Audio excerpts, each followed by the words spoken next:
ভাইও তুমি এতদিন নারী গো অন্তবাস লইয়া ভিডিও কইরা ভাইরাল হইতে চাইছিল, অহন তুমি পতাকা লইয়া ভাইরাল হইতে চাইতে আসো, মানে পতাকা অবেশ্যা খাইতে চাইতে আসো।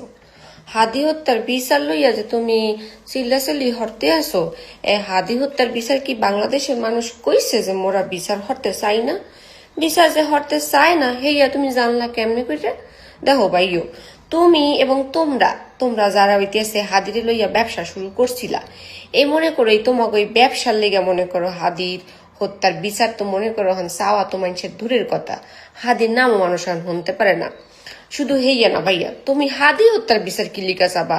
তুমি যদি মনে করো এই যে এই পতাকার সম্মান করো, ভালোবাসো, বোঝো পতাকার মানে কি, হেলে ভাইয়া তুমি তো ফাজল হত্যার বিচারের কথা কও না কি ফান্নে।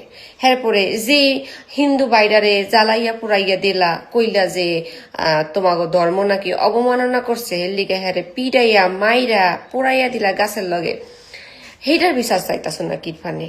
মানে যদি মনে করো দেশরে ভালোবাসো, বৈষম্য বোঝো, গণতন্ত্র বোঝো, মানে বিচার আচার বোঝো, তাইলে হাদি যদি তোমার ভাই হয় তো ফজল কি তোমার ভাই না?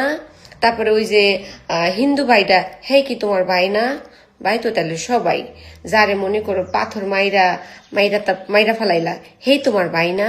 তো বিচার তো তোমার সবার লেগে চাওয়া উচিত। তুমি খালি হাদি হাদি করতে আসো কিরফানে। আর হাদি হত্যার বিচার বাংলাদেশের মানুষ চাইবে কেমনে কইরা? তোমরা যা শুরু করছো হাদিরে লইয়া এই ব্যবসা বাণিজ্য, এতে মনে করো মানুষের আর মন গলে না, বুঝছো না ভাইও? তোমার যেটা আমি কইতে আসি, পতাকার ব্যবসা এখন নতুন করে তো ধরছো, ব্যবসা বাণিজ্য সাইডে দিয়ে একটু বুদ্ধিভিত্তিক কথাবার্তা কও, কাম কাজ করো, চাকরি বাকরি করো, হ্যাঁ না কইরা ফেসবুকে কি করো?